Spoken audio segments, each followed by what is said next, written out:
Hello, welcome to Live from America podcast. This is Hatem. Noam is away. He's in Japan or something. And my one of my favorite guests is here. He's a regular. My good friend, comedian Boris Hyken. Hello, Boris. Hello, hello. I'm gonna do my best, Noam. Yes. And our guest of honor is Mr. Scott Klug. He is a former four-term Republican congressman from Wisconsin. He's done it all: lobbyist, author, businessman, Emmy Award winner, television reporter, and the host of the podcast Lost in the Middle, my new favorite podcast. And he's here. Hello, Thanks. Scott. Welcome from Madison, Wisconsin. You can see Lake Mendota peeking over my shoulder, which is one of the two lakes that makes up the isthmus in Madison. So here I are. Thank you for being here. So are we lost in the middle? What's going on? Well, so this all started when the first Kevin McCarthy fiasco happened, which is now, 15 months ago. And I was in a grocery store in Madison in the cereal aisle about to pick granola off the shelf, a strange move for a Republican, right? Eating granola. And the guy says, Klug, I don't quite understand this. When you were in Washington, things sort of seemed to work. And now, the Democrats are running around the country trying to take the stove out of my kitchen, and the Republicans are running around the country banning middle school books. It's like, who signed up for these people? So I reached out to a buddy of mine who does some political websites in the Midwest and said, we should really do this because I think there's a lot of people who feel exactly the way this guy in the grocery store did. And if you look, there was a Brookings Institute study years ago, which is a slightly left of center think tank. And they basically asked people, do you want to party to the right of the Republicans, to the left of the Democrats, sort of leave the things alone, or figure out some way to split the difference? And that was 44%. So if you do 44% of American voters, that's like 70 million people. And I think people are just frustrated with the climate, with the culture, with the sense that everything's a knife fight. And so that's what the podcast has been about. It's storytelling, but we try to use that prism to try to talk to the middle of the country. I think what goes on in Washington is what goes on in Washington. I don't think it represents where people's hearts really are in, Virginia and Minnesota and Colorado. Pick any place you want. I don't think most Americans are political junkies, and I think they're just sort of bewildered and bemused by what the hell's going on these days.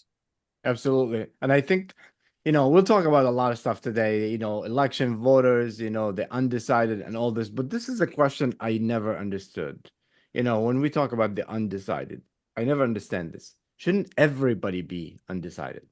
Like, why are people are so, right? I have the opposite question. I'm like, who the hell is undecided? No, in These terms, I'm not suburban talking about moms that I'm not talking about specific, election, but there's always the undecided group. But shouldn't everybody be open-minded and look at policies and based on that use it? Like they always say the undecided, the undecided. So what's your thoughts on that?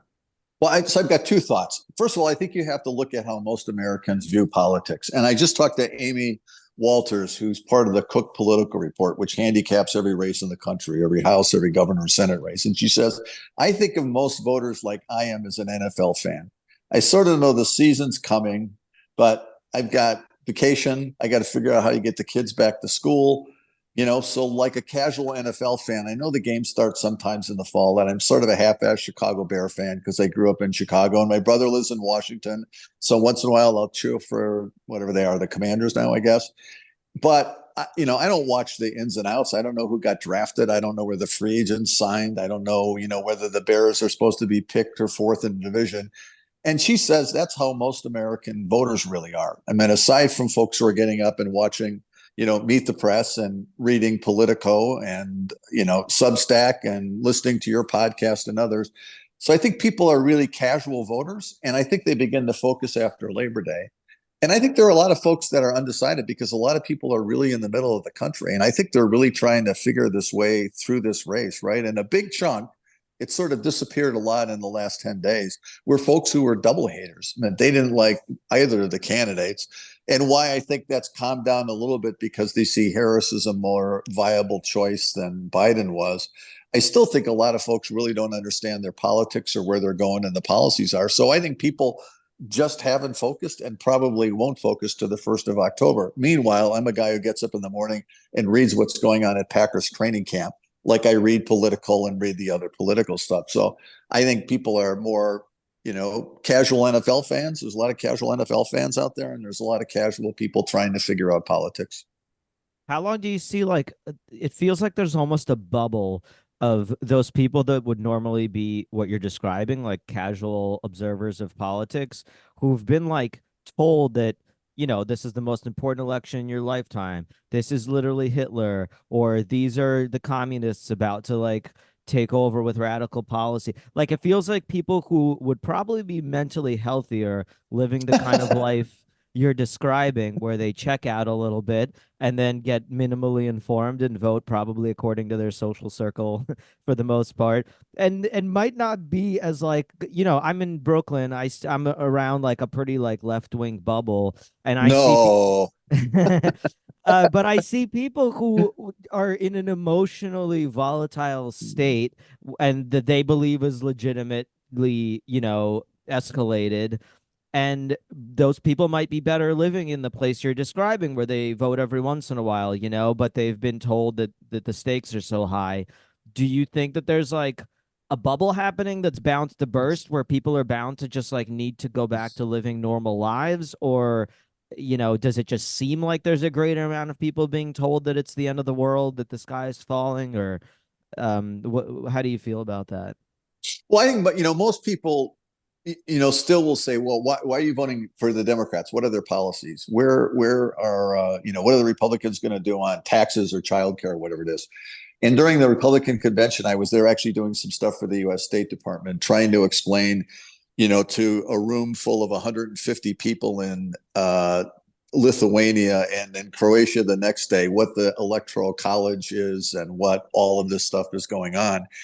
And people there would ask me what I thought about the Republican platform and what I thought about, and these were American reporters who were also in the same media center, or what I thought about what's that think tank thing that, the 2028 or whatever it is, 2026. And I said, look, I've been a delegate to 4 conventions, an observer to 2, and I've never read a platform in my life. And the same thing goes for whatever this sort of loose collection is of crazy ideas from conservative think tanks around the country. I don't think people vote that way. I think people used to vote that way in that they'd really, not literally, but would sort of say, well, I like the Democrats on this and I like the Republicans on that. And I sort of like this candidate and I don't like that candidate. I think now, unfortunately, a lot of what's happened in the country, and it's what you're describing in Brooklyn, is it's very tribal. I was just at a family get together. My wife's family, cousin has a sort of a hobby farm in northwestern Wisconsin, close to Minneapolis. And boy, nobody wanted to talk about politics there. It was a very Trumpster crowd, and it's just I don't want to engage. And I think that's the way most people are. And one of the episodes we did in Lost in the Middle was on political civility. And we talked to a woman in Logan, Utah, and this is a familiar story. I mean, 4 years ago at Thanksgiving, it was still the mask time. She's got 5 kids, a Republican, a libertarian, a Democrat, a democratic socialist, and an independent. And I sort of like this because they've all found their own space. But, the libertarian was pissed off about masks, which then pissed off his sister, who was a teacher, who then pissed off her brother, who was the Republican, who then pissed off her other sister, who was a social worker. And they all stormed out of Thanksgiving.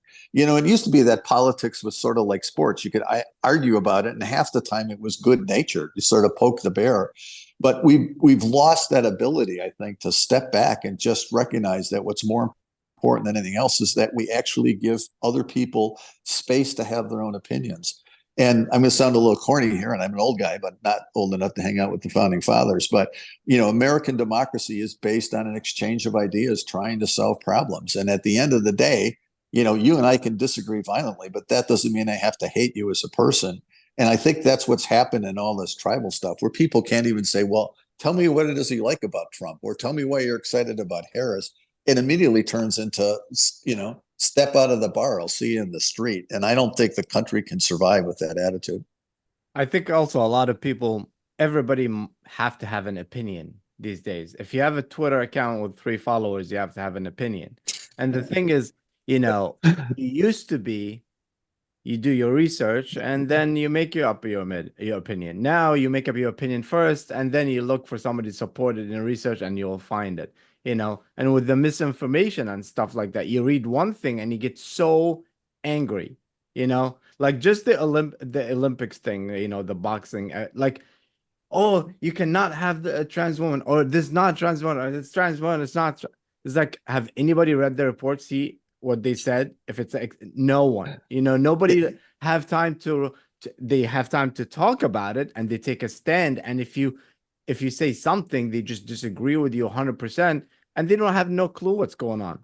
See, I think your world's got to be hard. I mean, how can you do stand up these days? Because half the audience is going to be pissed and want to walk off. Or you're talking to one crowd or you're talking to the other crowd. One of the things we did in one of our podcasts talking about political stereotypes is how much Republicans hate California and how much Democrats hate Texas. And if you look online, there's 1,000 comedians from Texas making fun of California and vice versa. And it was interesting because of all the episodes we've done, it's the one that got the biggest social following on YouTube and everything else in the world, which tells you how much hunger's out there. But I got to feel like you guys are walking on eggshells because you don't know how the audience is going to react. It's a weird world because people can't laugh at themselves anymore. I wouldn't. It's not what it seems like it is online. I think.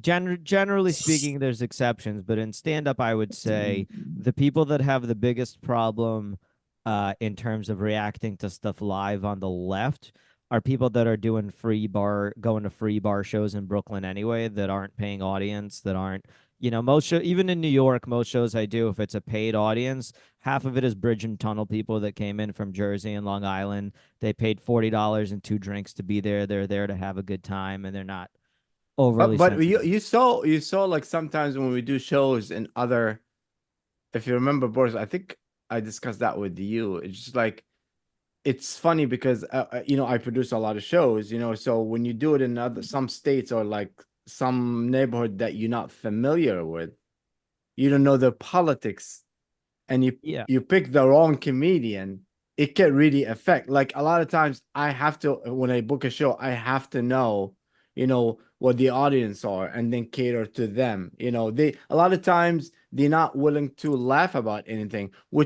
that's what comedy is. It's the first thing to, you know go through that. Oh, you did not say that. You should say that. That's what comedy is. But like I said, like I feel like a lot of people that don't know anything, and false information, wrong information, and they want to know it, and this. But again, for me, I don't understand why everybody. Do you know that Chris Rock's joke about both Republican and Democrats are idiots? Because they make up their mind before they hear the issues. Some stuff he's like conservative. Sometimes he's like crime. I'm very against it. Prostitution, I'm fine with it. So it should be like this. Listen to the issue first, and within the party itself, you can go Kamala, which in my opinion is crazy, and you can go somebody who's more, or you can go Trump, which is also crazy, or you can go somebody like even Romney versus Trump within the same party. It's so different. So is it time for a third party? Is it ever gonna happen? A third party, independent, Ross Perot, maybe another Ross Perot, maybe. I don't know. Well, so I'll tell you the good side and the bad side. So if you look, and I think this is really a cool trend, is that the fastest growing registration in a lot of places in the country is as an independent. So in Arizona and Nevada, independents are now the single largest registration. In New Hampshire, they have a fancy term for there called unaffiliated, but it's the largest registration. And if you look, those were mostly the people who were Nikki Haley voters in the last primary. So I had a long argument with this about Mike Murphy, who used to be McCain's campaign manager, is a very funny guy. And Murphy and I were talking about this, and he said what most political operatives will tell you. They say they're independent, but they're usually vote Republican or they usually vote Democratic. But there's a pretty sizable group, though. If you look in 2012, Obama won self-described independents. In 2016, they voted for Trump. In 2020, they shifted back to Biden. So there's a pretty sizable group out there that I think is looking for a change. And I think this election will catapult independent registration even higher than it's been in the past. The problem to run as a president is you really need three things to run as an independent. And we looked at sort of presidential races over time where there was a serious independent candidate. So Teddy Roosevelt actually probably had the most charisma of anybody who's run as an independent. And he did pretty well in the votes. The next serious independent candidate was George Wallace. And I actually hauled my high school girlfriend to a George Wallace rally and I was a senior in high school. So that romance didn't go very well, nor did George Wallace's campaign ultimately. But I just wanted to go people watch because I figured this is really going to be a freak show. And it looks like the Trump rallies today. It's a lot of blue collar workers. A lot of folks weren't there based on racial stuff, which is what a lot of people think, but they were there because it was the Vietnam War. They didn't like Vietnam protesters. They felt like they were all blue collar workers not getting a break. People in Washington were getting rich. They were struggling to send kids to college, put bread on the table. And Wallace, actually, most people don't realize this, managed to get on every ballot around the country. And I'll talk about that in just a minute.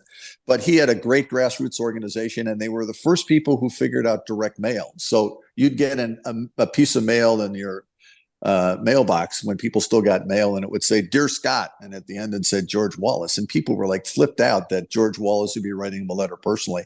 He had the best grassroots mail, everybody did, and Wallace ended up winning 6 states and was close to winning 2 others. And then Perot had so Roosevelt's got charisma, Wallace has got organization, and then Perot had the wind at his back, because when my first re-election was Perot's election in '92, and people were really ready for a change, and they wanted somebody who didn't feel like a career politician. But that was a weird campaign. He ran, he got people fired up all over the country. Then he suddenly pulled out for reasons nobody still really understands, and then he got back on the ballot. So at one time he was as high as 27%, and I think he ended up at 16 or 17%. So the trick is to run a race.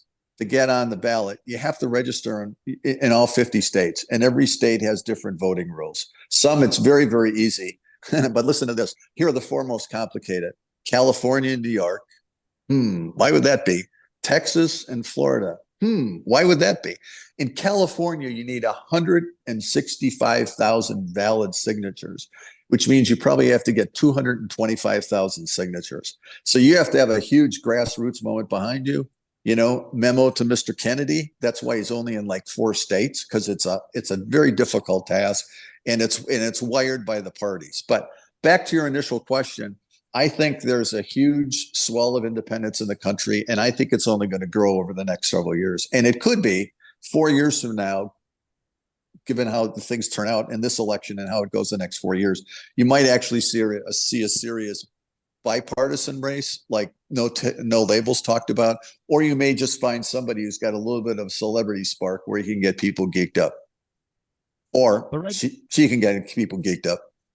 But right now, it seems like, to the tribalism that we mentioned, it seems like most people are very willing to just like hold their nose and vote for the opposite of whatever it is that's been personified as the evil side to them. And so that feels like an independent doesn't really have any chance when it's just always framed as a spoiler, and you're basically voting for Trump if you vote for this guy, or you're basically voting for the communists behind the curtain if you're voting for this guy. Yeah, well, I think you're right, but if you look, in the George Bush Ross Perot election, Bill Clinton, I don't think George Bush Sr. ever forgave Perot for running. They were actually friends from their Texas days, and he still says he lost because of Perot. The answer is the economy was crappy, and he did a shitty job managing it, and that's why he lost the election. The Democrats go crazy talking about Ralph Nader because they'll blame Ralph Nader for losing Florida, which means it lost him the election. The honest answer is, if you look at Nader's vote total, I don't remember what it was, 5,700, 5,900. The Libertarians had more votes than that. The Constitution Party had more parties than that. The Greens had more votes than that. So it's hard to blame Ralph Nader. And I would say to my Democratic friends, maybe if Al Gore won his home state of Tennessee, he might have been elected president. So people will always blame the third party candidate run. But at the end of the day, the third party really reflects something that's out there in the atmosphere that the 2 major party candidates haven't addressed. But do you think it's ever going to happen that there is a third party? Well, I think there'll be a serious run for independent candidates Yeah. coming in the future years. And I think rather than starting But at the not a party as a presidential, party. well, I think you get independents in a room, and pretty soon they're all independents until you start having them vote on issues. Are you pro-life? Are you pro-choice? What should we do about the border? Let more migrants in? Put up a huge wall? So they sort of fracture that way. But I think what you see now is a general sense among a lot of Americans that the current level of hate, the current level of discord, the current level of rhetoric has got to change because we can't survive as a country. I feel like, we have a lot of independents, but also I think most of those independents are somebody who doesn't vote for who they believe in, but they vote against the other guy.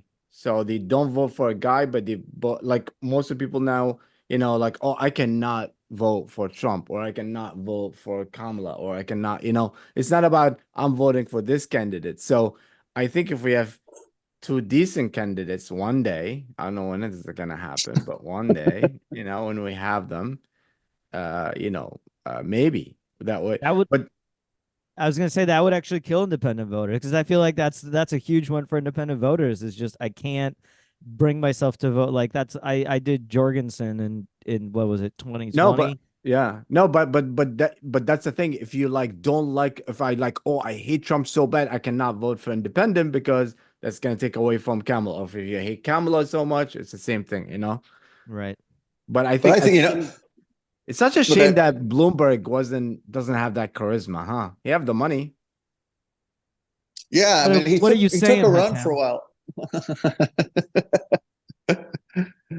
No, uh, yeah, yeah, there really hasn't been, since Perot, a real serious candidate, I don't think. And people yeah. talk about, The Rock running, or, somebody else running. And Bloomberg, though, oh my God, in the Democratic primary years ago, his debate with Bernie Sanders was Yeah. whatever the opposite of must watch TV is.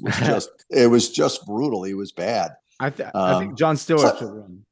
yeah, there you go. But with Bloomberg, though, he was a Republican, then he was a Democrat, then he was independent. It's like, well, who the hell are you? I mean, I think people want people that they can respect for holding strong opinions. I mean, I'm an old school guy, right? So when I was in office in the 90s, I actually used to run for re-election based on the fact that I supported Democrats on some issues like family and medical leave, even though I was a Republican. And I think people appreciate that independence, or maybe they used to appreciate the independence because now you're a sellout.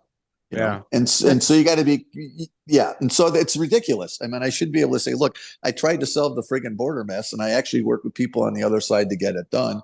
And you'd get excoriated in a primary on the Democratic side or the Republican side because you're a sellout. And That that's is sort of happening on the Republican side, though, in the sense that like so much of the Trump Vance platform isn't really like classical small government conservatism, right? There's a lot of elements of, I mean, Vance has some union stuff that he's affiliated with, and a lot of the like protectionist trade policies are not quite what we're used to. It it is, more a populist movement than it is a conservative movement. I don't know if Democrats have a similar kind of like all over the place. I don't know if there's any elements of conservatism or any elements of small government, except with maybe avoiding impediments to abortion and things like that you could frame as small government. But on the Republicans, there's not really like a classic, right? It is a little bit more heterodox in terms of big government spending, and obviously Trump ran a deficit that was pretty absurd. Yeah, look, I'm an old school libertarian Republican, right? Limited government. I don't want government involved in my life. I don't want it involved in my bedroom. I don't want them involved in my church. And I want less government, but and less spending. And so I really don't fit in where, Vance is coming from. And it's a weird sort of, the parties have sort of, it's like the access crossed in Ghostbusters or whatever, where you weren't ever supposed to have the streams crossed, because I don't really recognize a lot of what they stand for. And I have to give Democrats that I think they're more consistent, but the Democrats get dominated by all the social issues. And so if you want to look at one group that's moving in the country, it's Hispanics, because many of them are evangelicals, many are Catholics, they've got large families, and sort of all this talk about, transgender politics and woke, and what I don't know a single Hispanic person who calls anybody Latinx. It's like something that was made up in a university class. So, so you always see this movement in American politics, right? You join my party and I don't like you, so now I'm going to go to that party. And then somebody over there gets pissed off that I joined their party and moved over there. So we've been in this sort of great reshuffling of American politics that I don't know where it stands 4 years from now. When Trump's gone, one way or the other, even if he wins, what happens to the Republican 4 years from now? Do the sort of classic Republican limited governments have a resurgence, or is there some kind of Trump populist brand that marches on? But I don't think it can survive without Trump's, in a strange turn of a phrase, with Trump's personality. I mean, it's gonna, I don't know if it lingers. The thing is, like, that's why I didn't, sorry, Boris, that's why I didn't know, like, his pick with Vance is not like, if he picked somebody that is like, okay, let's get, Trump's gonna do his 4 years gone and then we're gonna be Republicans again, that doesn't seem like that it's the case. And remember, a lot of times, it's all about winning the election. He's gonna have a lot of support even if he's not president anymore. So I expect that Trump effect to continue maybe another 4 years. And he loves the media. So he's going to be in every election just to be like, they won because of me. So the Republican Party itself, both parties need to work within themselves to find their own identity again and find leaders that represent that, not just to win. I think Vance is an interesting pick, because I do think Trump actually picked him because he thinks that when he leaves, Vance will be young enough that he can continue it on. So I think that was the pick. Yeah. I think it's a weird pick. So back to the Hispanic theme, I would have picked Rubio. And I know that Cuban Americans are far more conservative than a lot of other Hispanic Americans are. But I think Rubio would have sent a signal to Hispanics that you're important to my coalition. And the other thing I like is that he's spent time on the Foreign Relations Committee. In what world does Trump stand up and say, congratulations to the people of Venezuela because your dictator got reelected again, And why, I don't understand for the life of me why he won't stand up for Ukraine. So, okay, so Ukraine falls. Now where's the next fight? Lithuania, Poland, Germany? We sort of had this fight in the 1980s. I'd like to see it go away. And similarly, I think that Walz is sort of a strange choice. The Democrats can't really win without Pennsylvania, right? So Shapiro's an obvious pick. And there's only two explanations for why she didn't pick Shapiro. Well, I guess the most obvious explanation, if we look at this objectively and try not to be snarky about this, is she picked Walz because she felt the most comfortable with him, which is what a president needs. As a vice president will be candid and cover her back. On the other hand, I look at the Shapiro pick, and the only two picks, the reasons that he didn't get picked is A, because he's for vouchers and school choice, which the teacher unions hate, or there was some anti-Semitic blowback, which I keep hearing from folks is real. And I'd like to think that's not the truth. But I think he would have been a much stronger candidate for her ticket than Walz is. And I don't, I'm in right next door to Minnesota. I don't think anybody's going to be thrilled to vote for somebody from president just because they're from friggin' Minnesota. I mean, he's a Vikings fan to begin with, so the hell with him. That's where I come from. Doesn't it worry you that the first decision that they both made, picking the VP, is wrong? Both of them? That's the first, VPs, I don't think as a culture, they never used to matter. I think they're going to start to matter a little bit, especially the last couple of years. When we hate the president this much. Yeah. No, but I'm saying, like, if Biden has picked a better VP, he could have continued, he could have run again, because it's like worst case scenario is like, hey, we're going to get this guy. But, it's a bad ticket for both of them. Yeah, I've got buddies that I work with in the lobbying side of my life. So as you told your listeners when I joined, I've been a journalist, a politician, and a lobbyist. So I have like the whole axis of evil covered without any doubt. So take this with a grain of salt. But I've got colleagues I worked with who served with Harris in California, and they don't like her at all. And these are Democrats. And I think if Biden felt obligated to pick a black vice presidential running mate, Val Deming was a former police chief in Orlando, Florida. It brings you a battleground, much more so than, a Democrat from California. And you completely trump the Republicans then on the crime issue. So I thought, going backwards, I thought that was a weird pick for Biden. But I also have to tell you, Mike Pence, really? I mean, is there a more boring white guy, But I think he was trying milquetoast to in get the all the evangelicals country? with Mike Pence. Yeah, but so this is a long argument I've had with buddies of mine who are on the evangelical wing of the Republican Party. It's like, really, given all the crap Trump has done over the years, and if you're a serious Christian, actions matter, not just the fact that you pick up the Bible and show up on Sundays. And so, how can you do this? And I had a friend of mine who's active in the Iowa caucus say, well, the evangelical community has basically said he may be a son of a bitch, but he's our son of a bitch, and he gets things done. And I think that is like the strangest blend of decisions I can begin to comprehend. I think they were more. I think they were more thinking is like, okay, we'll take his 4 years or 8 years, but then Pence is going to be a president because that's what they thought, So it's like we're gonna have our own president doing our own values and stuff like that. I think that's was more like because they know that Trump obviously was, was But not. why support him this time out? I mean, I guess maybe they're in the same camp with Vance, but Vance is a very serious conservative Catholic, which doesn't necessarily always mesh well with evangelicals.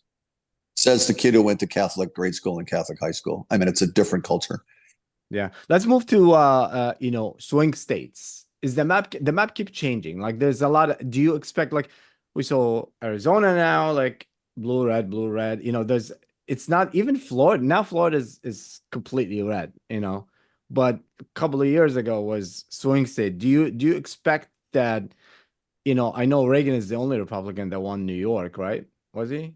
Or the latest one? Yeah. I think he's definitely the latest. Yeah. The latest one. I mean, do you anticipate that the map is gonna change George with Bush the swing post state? 9/11 was like the closest since Reagan, I think. George Bush? Yeah. Post 9/11, Bush Jr. Yeah. I think if it was a Republican other than George Bush, because it happened already during his time, probably, he would have won. Trump from New York, if he just, But he's hated. I mean, outside of Staten Island.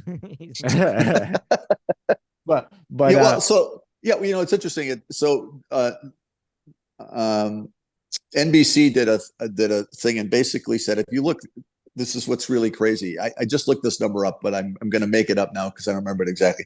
But there's like 3,257 counties in the United States. And if you look at it, if you're NBC, they did an analysis and basically said it comes down to 7 counties. That'll decide the presidential election. I saw that one. Yeah. That's pretty good. Yeah, go ahead. But it's interesting. So it's a lot of the battleground states that you might expect. So it's Miami, Florida, which used to be very Democratic, heavily Jewish, but is now more heavily Cuban and Venezuelan. So, and Florida used to be a swing state. It'll be a test to see if Florida is really a swing state again. And I'm not quite sure it will be.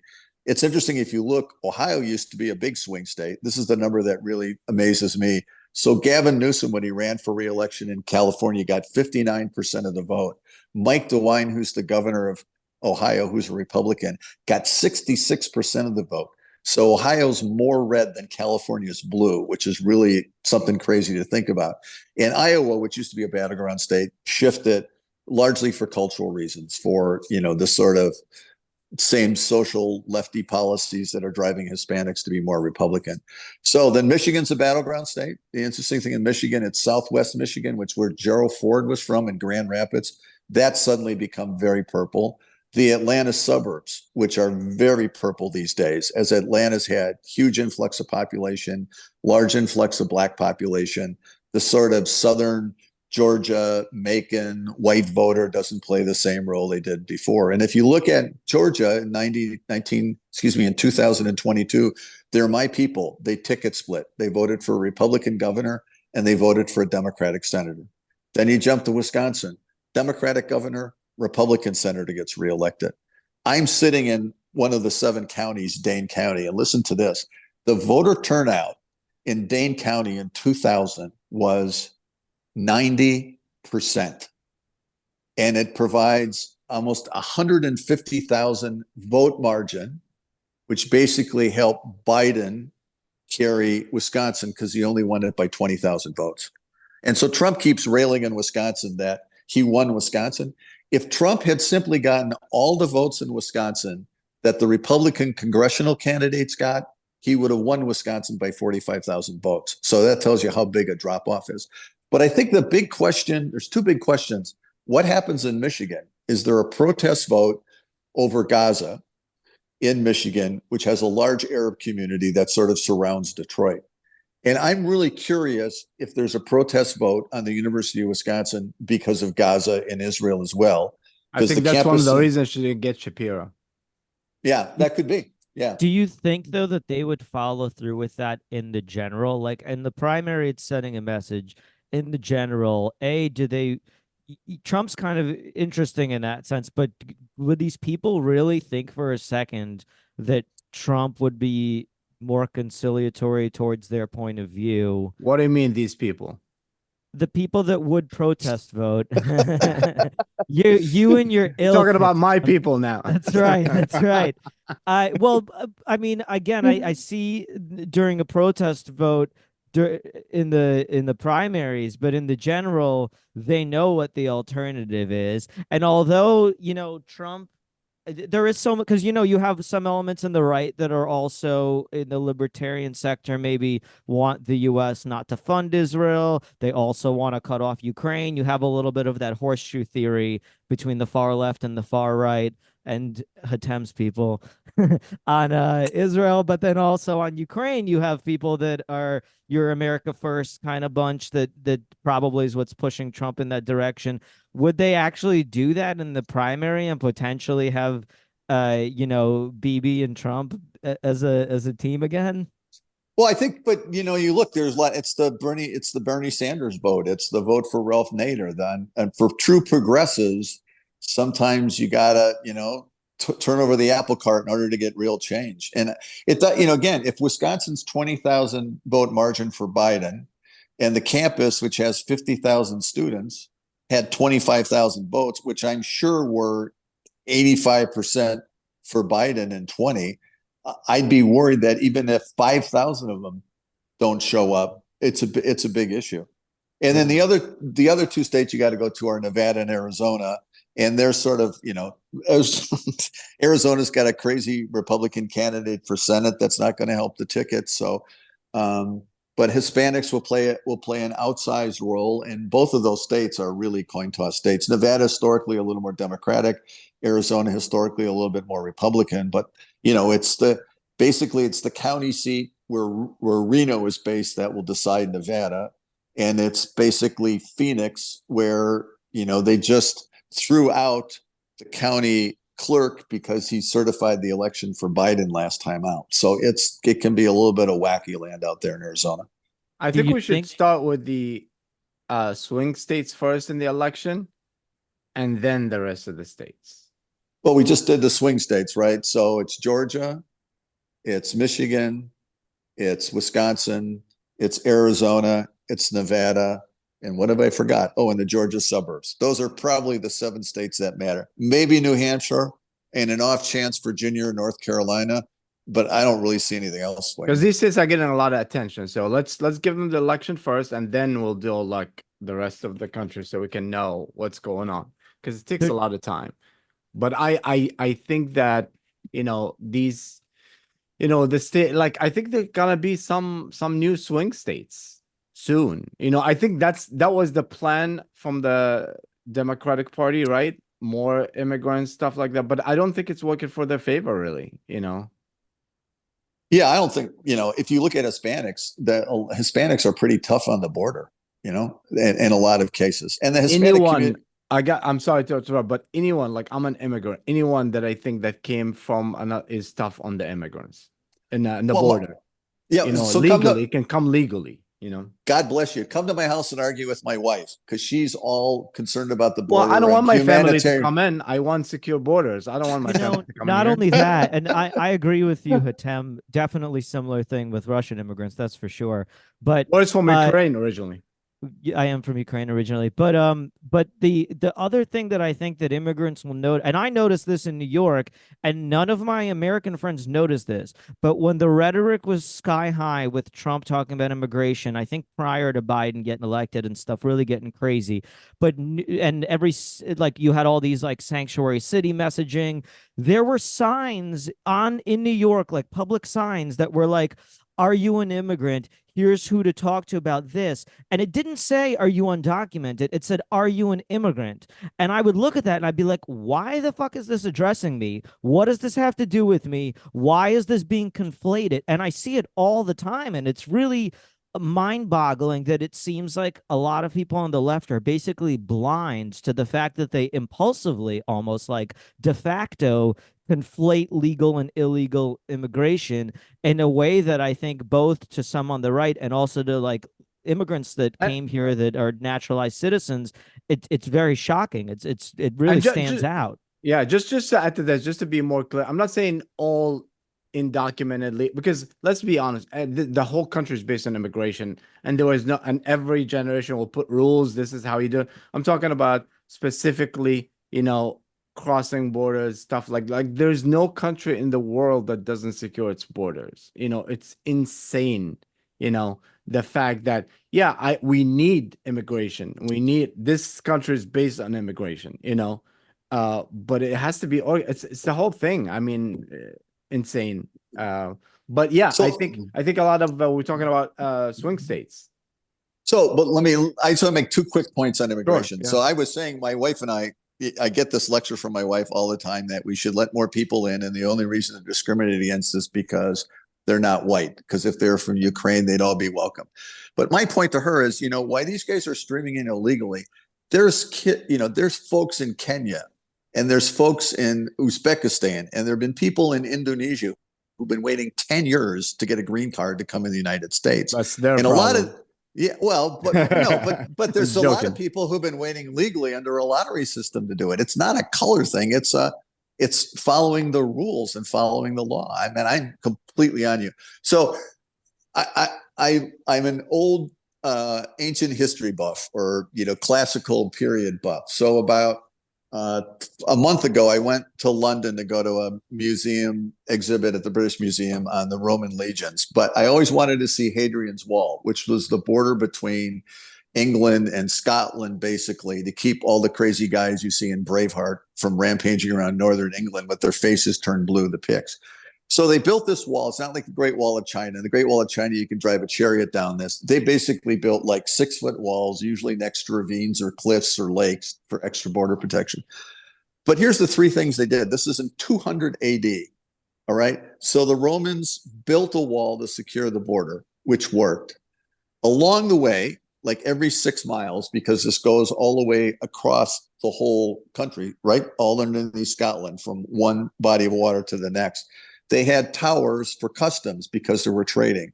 You can find amphora, old jars filled with olive oil that they know from markings on it that it came from Greece. You can find coins from Spain and Turkey and Syria all across the Roman Empire. So we secured the border. We figured out trade. The folks who actually worked at Hadrian's Wall were not legionnaires. They were folks who came in from sort of martial forces around, right? They came from Romania, Spain, Morocco, all over the Roman Empire. They weren't legionnaires, but if they served well, they could become legionnaires. And if they served in the Roman Legion for 8 years, you got a plot of land and you became a Roman citizen. So figure this out. The Roman Senate in 200 can figure out how to secure the border, figure out free trade, and figure out a path to citizenship. And we can't get it done in the last 30 years. It's ridiculous. And I think just last one touch on this immigration issue is like, I think if you kind of like, I don't know if you saw the movie Far and Away, Tom Cruise, Nicole Kidman, long one. I think if you made it inside, you're fine. Then you want to have a path, but you can't give a lot of, like, I see here they're given, like, in New York, top hotels, and they're not working, they're not doing anything, and it's bad for immigration in general, because immigration are very hardworking people in general, and they want to follow the rules. They usually follow the rules, but when there's like little kids that attack the cop in Times Square and then they let him go, I mean, it's insane, you know. If Uh, you if you're ever feeling down on the American dream, the coolest thing I think is to ride in a cab or an Uber driven by somebody who's an immigrant, because they'll tell you the story of why they came and how they came. And they've usually got great stories about their kids, right? Their kids are doing great in high school. They're on their way to college. They graduated from college and they completely get it. And I think Americans forget it about what a great country this is and what opportunities out there. And I always tell people, you know, those folks who came here, for them, it was a cab ride to freedom. And, you and I think know, it's, yeah, it's also, it's you know, when you see the rest of the world, or when you see, I mean, not, I'm not saying the rest of the world is awful, because there's a lot of beautiful places, and especially people that come from other countries, every place have, you know, its magic. But what I'm saying is, like, a lot of times when you see, when you see the freedom of speech, or maybe when it was a couple of years ago, you know, here it's just like stuff like that. Like there's a lot, when you saw the other side of it, then you understand how lucky you are to have this. It's like, if you're born rich, you know, all the time, you don't appreciate as much as, you know, if you were poor one day, or maybe if you don't have a car, now you have a car, you know, stuff like that. But, you know, again, I think, you know, if somebody crossing the border and they, like, you know, women and children and have like family and good, I think they should be vetted. They should be in, and then have a road to citizenship. But not everybody can just walk in, you know, and sneak in through the border. The last one that did it successfully was me, and I should have stopped right there. Should not have gone anymore. But well, I think, you know, I say I think that's one of the big challenges for Harris. I mean, if you look at polling consistently, the two big issues are the economy and it's immigration. And she's going to be upside down on the economy. It's getting worse, not better. And she's going to be upside down on immigration. And abortion will only get you so far. And I so I think think she also have a bigger problem. She didn't tell the country about Joe Biden. yeah. I think that's a major thing, you know. And Trump fucked up so much that you can't even tell, you can't have a list. He have said, so, you know, he's like, oh yeah, that was 1995, whatever, you know. Let me ask you, you're an insider now, and we want to know about election. We want the listeners to know about election. You're 4 times congressman, you know, you ran a lot of elections, you know. Now, can you tell us about the effect of, this is what we hear all the time, raise a lot of money, you know, the more you raise money, we talk about, oh, special interest, like New York Times was just writing that how, like, some you know, pro-Israel organization supported, sir, I don't know who just lost the election recently, a big deal, I forgot her name. Bush in Missouri. Oh yeah, and it's because of the pro-Israel lobbyists put a lot of money behind it. What is the truth about all this? Like, can other interest groups like AIPAC or other can actually affect the election? Does money have a big part? I know money is important, but does it win elections? You know, uh, all this stuff. Can you give us a little inside? Well, so my first election, I raised $167,000 and spent $165,000. But I was on television locally, so my name ID was 95% when I started. And my name ID was 95% because after the 6 o'clock news in Madison, Wisconsin, it was when Wheel of Fortune was on. So I had really high approval ratings because people watched Vanna White. So that's who I owe my first election to. So the answer is get Vanna White on your side. Um, um, so money matters, right? And it's changed just the scale of money you have to raise. But I'm a First Amendment guy in this. I think anybody should be able to contribute to campaigns. You know, you can put up a yard sign, you can ring somebody's doorbell, or you can write a check. As long as it's publicly disclosed, I don't have any issues with it. Because the amount of money has gotten so large, though, that members today have to spend a lot of their time raising money. The smart ones raise money in their district, right? Because not only are you know, everybody who shows up at a party down the block from you, then those are the folks who'll stick yard signs up for you and hand out literature and do all the sort of that old school stuff and wear buttons and things like that. So there's a lot of money out there. I think it's much less nefarious than people think. You know, I used to go talk to, so Madison's a city. Around me were a lot of small towns, 8,000, 12,000, 14,000 county seats kind of thing. And it was interesting when you went to go talk to fifth and sixth graders, which is when they study government in Wisconsin schools. I'd finish up and say, do any of you have any questions? And they'd say, can I have a ride in your limousine? And it's like, what? What limousine? And I said, see Sam over there? Yeah, Sam would wave. I said, he's my staffer. He drives, a 5-year-old Ford Explorer.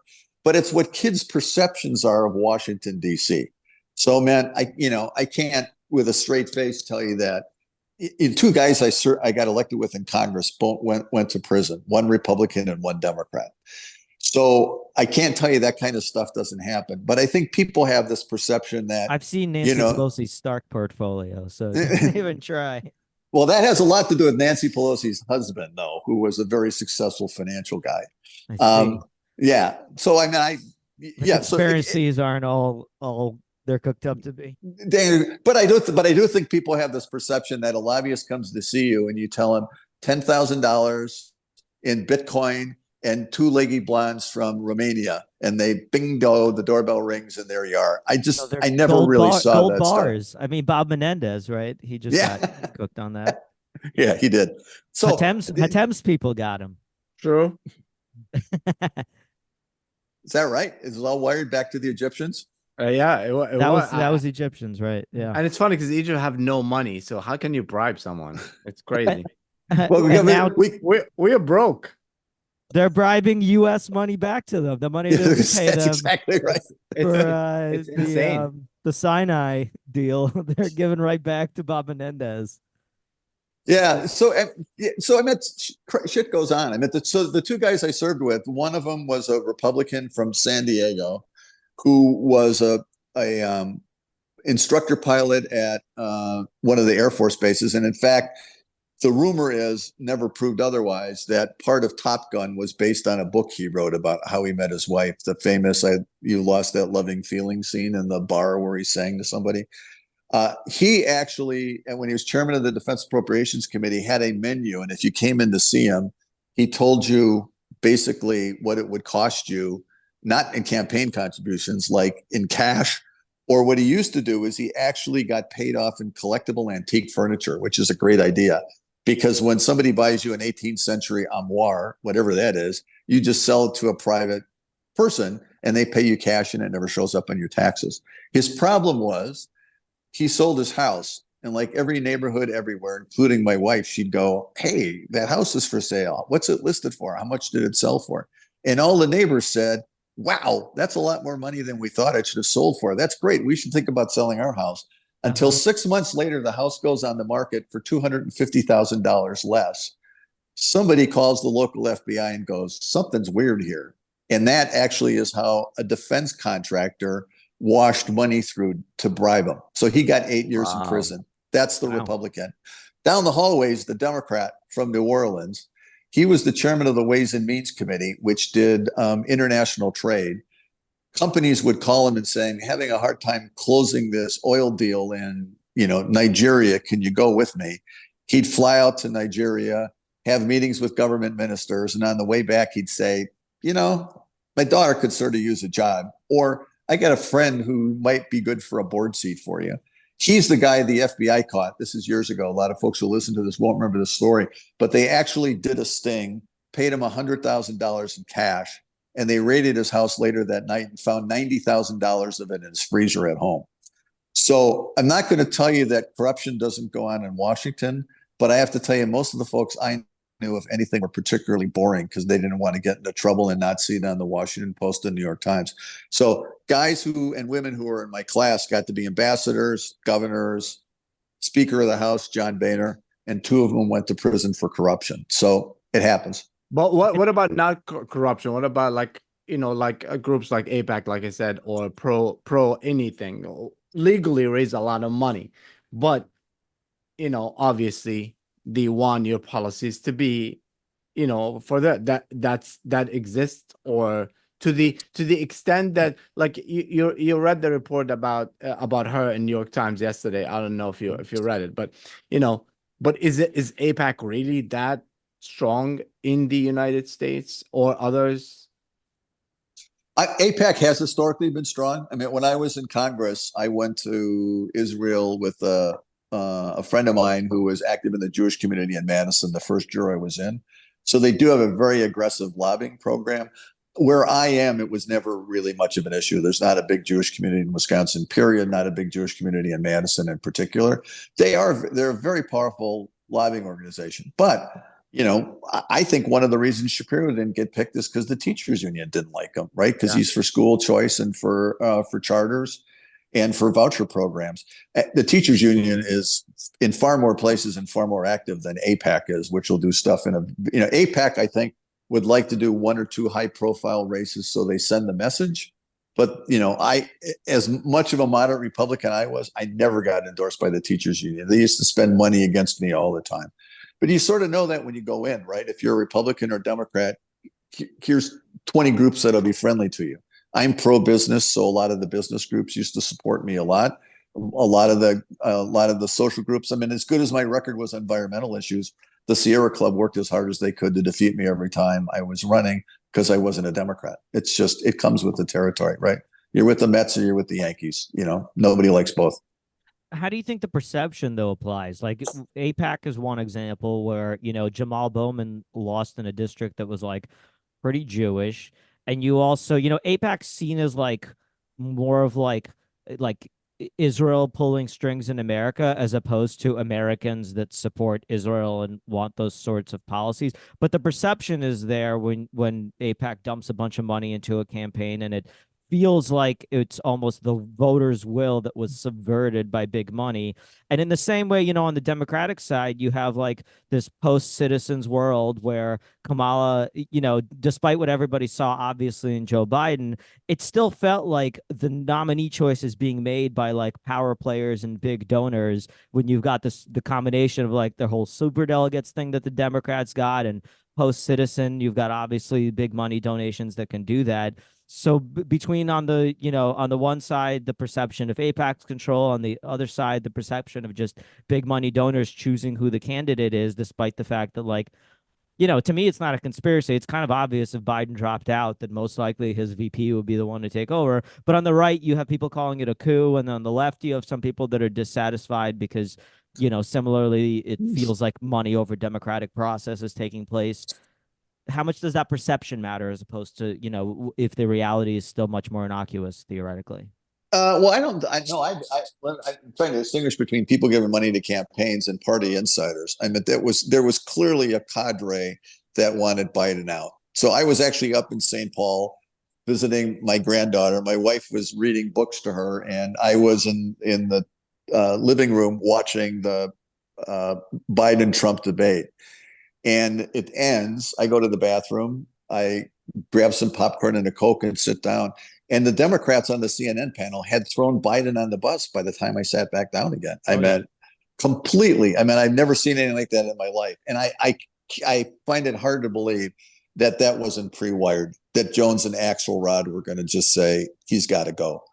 And I think that they knew he would be so disastrous in his performance. I think they said, if he's going to be as bad as we think he's going to be, we have to say something.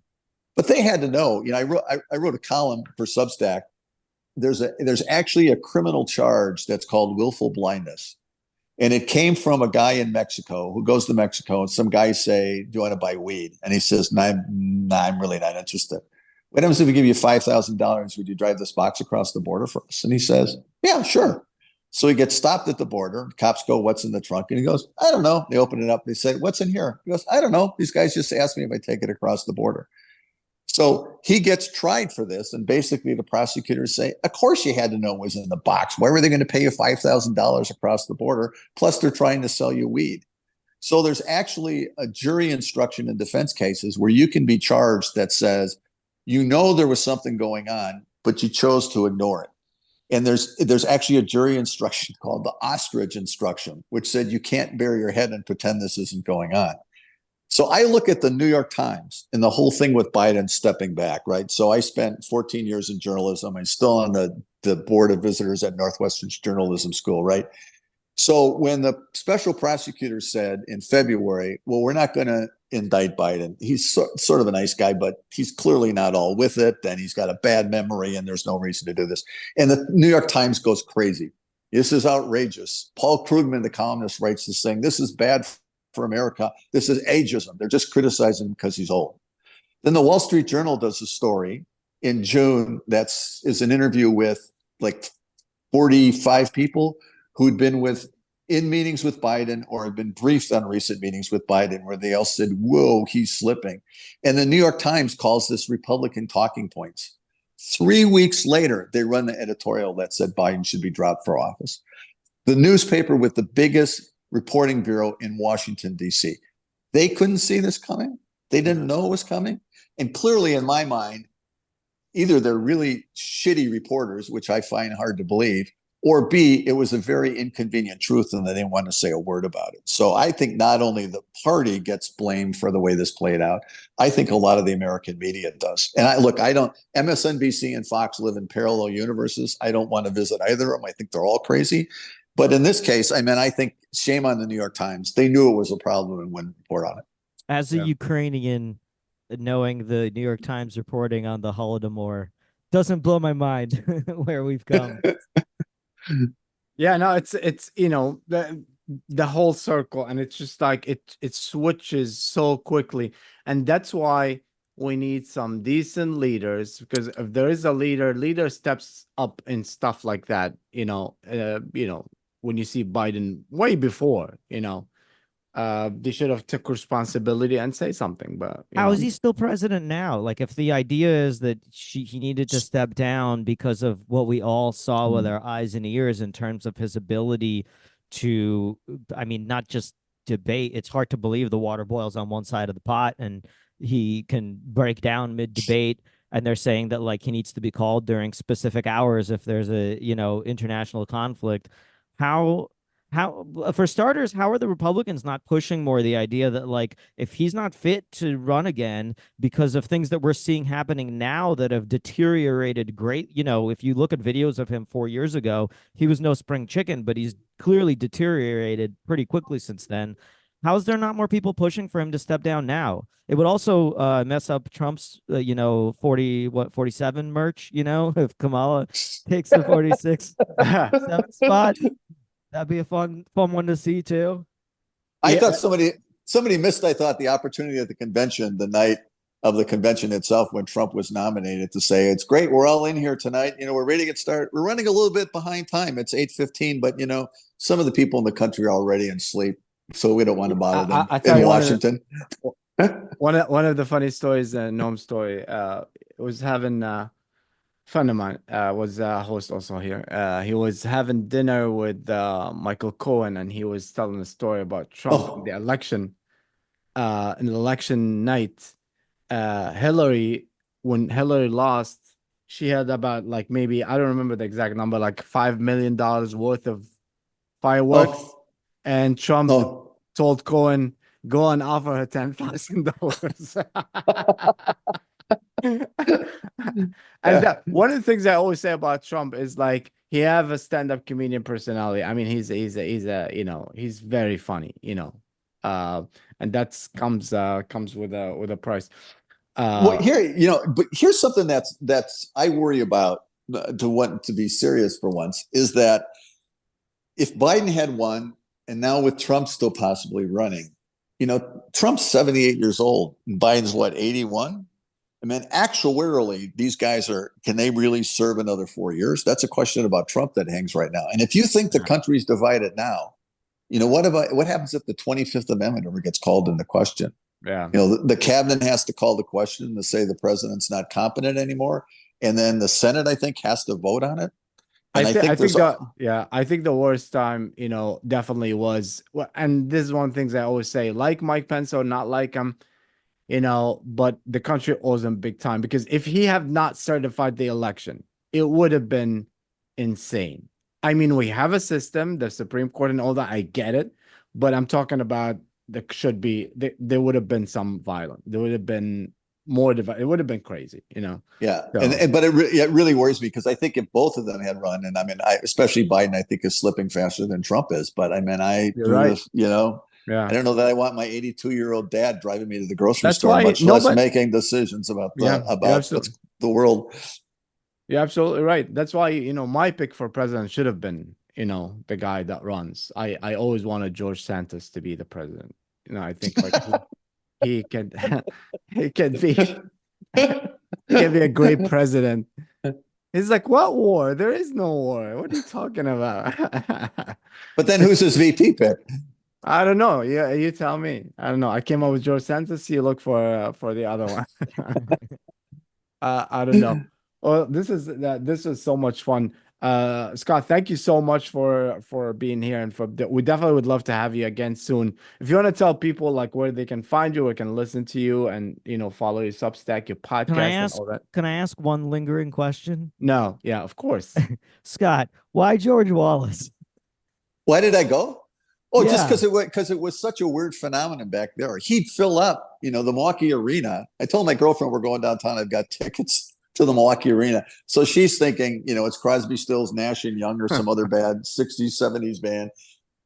And I just thought it would be. I just sat and watched people. The only thing I remember from Wallace saying that whole night is he goes, you get to Washington, D.C., and all you see are these guys walking around with briefcases, and they're going back and forth and back and forth. And what's in those briefcases? Peanut butter and jelly sandwiches. They don't do a damn thing for what we pay them all day long. And it was sort of the same tone of Trump raging against, the folks in power, the White House, the Washington controlling people's lives. So it was weird street theater. And so again, I think you say George Wallace, people immediately think it was totally racial. It wasn't. It was very much a class warfare thing, and very much a blue collar crowd that was sort of mad at the world. It was also black folks, not only white folks, pissed off about busing at the time, and that's what Wallace was talking about, to say why, let our kids go to school in their own neighborhoods. So Black folks that were I anti-busing or anti-segregation. so the solution to segregation was busing, and I think a lot of black parents didn't like their kids being hauled halfway across town to go to some other school to fill some superintendent's dream of how it should look. So it was a tough time in the country. Vietnam and everything else hanging around. He was a really smart politician, and he was a very dangerous guy. He never thought he could win, but he hoped he could win enough states that he could throw it into the Electoral College. And if they got in charge of the Electoral College, then they could play the angle and have somebody win who wasn't a Northern liberal, which is what he hated. Yeah. So there's no like hidden sheets in my closet at home, just so you know. That's the thing. That's like you hear George Wallace, and today that's the main thing that pops into people's heads. But look, hey, look, if Trump was nearby, would you go just to listen? No, Not I to don't go. listen. I don't go to rallies. I don't go to parades. You will I not would. find I me would. I on definitely any would. streets. You will not find me in any crowds, especially now that I got a kid. I don't go near any of that. No, but Go ahead. no, I'm saying I'd go just to watch. I mean, Yeah, I don't want to go to watch because they'd say former Republican Congressman Scott Klug was there, and people know I'm not a big Trumpster. So, but I just think just for our showbiz sake, it would be worthwhile not watching Trump, but the people around him. Yeah, Yeah, but I'll watch the clips on Twitter. he's also a performer, like I said. Like he used to be, politics used to be so boring, and speeches like, and even when you see presidential speeches, we talked about this a couple of episodes ago, like used to be like so strong, so powerful. Now you look at it as like as entertainment, like the way it's insane. But Scott, where people can find you, and after this, stick around because we're gonna ask for a prediction for the election. But where It's people a can find you and follow your podcast. Sure. The name of the podcast formerly is Lost in the Middle, America's Political Orphans, lostmiddle.com, or you can find it on any place you buy that you download stuff. So on Apple, on Spotify, on all the usual sites. And you can find my musings also, Scott Klug at substack.com, where the podcasts are actually listed too. There you go. So prediction time. Let's go with Boris first and then Scott. Who's going to win? I said after the shooting that it was likely Trump. I think it's more up in the air now, and I've learned my lesson in terms of I have no ability to accurately predict any of this kind of stuff. That's for sure. So I'm going to stay for now. I still think it's likely the Democrats fuck it up, and I think that people are way too confident about having it in the bag. But there does seem to be some movement, and I don't know enough about Tim Walz but so far the stuff I'm learning is like maybe some policies that I find certainly questionable and stuff in Minnesota, but in terms of his performance on camera, which seems to be important these days, he seems to have some chops. I almost want to see him debate Trump as much as I'd see him debate JD Vance. And you think it's gonna be mudslide? What's that? Think it's gonna be like they're gonna win by a lot, or is it gonna be No, I think it's going to be close. I think it's not a going to be landslide? close, and I don't know what kind of October surprises we have waiting. If Trump staged that shooting, he should have waited till October. Way too early to pull something like that. My pithy answer is watch Pennsylvania. As Pennsylvania goes, it would signal the country, except Pennsylvania had absolute chaos last time in their election counting. Philadelphia is a mess. It's sort of the way that Fort Lauderdale was when the Bush-Gore campaigns were going on in the early 2000s. But Pennsylvania, I think, will be an indicator. But I think we're going to be up late at night watching Arizona and watching Nevada. I think it'll be so close. I think Trump wins only because, in the elections, you have to do a couple things. You have to define yourself and you have to define your opponent and you have to define the issues. And the two most important issues in the country right now are the economy and immigration. And the Biden-Harris record is upside down on both of them. And the latest news on the stock market and hiring and stuff is bad. And at the end of the day, people still vote on kitchen table issues. And I think that wind is behind Trump's back. Oh yeah, the jobs report and all of that. If we're about to hit a recession, that's for sure. And even the numbers that they provided, that they provided a lot of jobs, that was post-COVID. That's a different scenario. It's jobs that was lost in COVID and came back. Bounce back jobs, as Trump calls It's it. not, Bounce back. it's but I don't know if I can take 4 more years of Trump. It's crazy. Even with this podcast, like I book guests ahead of time. With Trump, I cannot do that because you don't know what he's gonna do. It's a lot of work for me. Can I tell you something? And I wish more people would admit it, but I can take 4 more years of Trump and I can take 4 years of Kamala Harris. For the most part, we can take 4 more years of where, if there's one thing that gives me some relief, it's the fact that there's a bit of a deep state and they got this. Okay. No one's going to go too off the wagon. No, I'm not saying it's going to be crazy for the deep state. I'm not saying it's going to be crazy because, I don't think, there's people around the president that run stuff too, and they're going to help with this. What I'm saying is like, he is on TV and every day there's news. Every day there's something up with him, And I guess you got coming from, I'm in the middle between the American culture and Middle Eastern culture. We should learn from each other, Learn from the Middle East, have election once every 30 years. You'll be just fine. You want But Sharia you law? guys are doing stuff like I don't get. Voting, election. Unbelievable. Well, so Scott, thank you so much. If you're ever in New York, please hit me up. Let's hang out and watch the show. And it's a lot of fun. But I would love to have you again very soon. And it'd be fun. Yeah, make sure to check his podcast, Lost in the Middle. I'll have the link in the description of this episode. Thank you very much. Live from America podcast. Thank you, guys.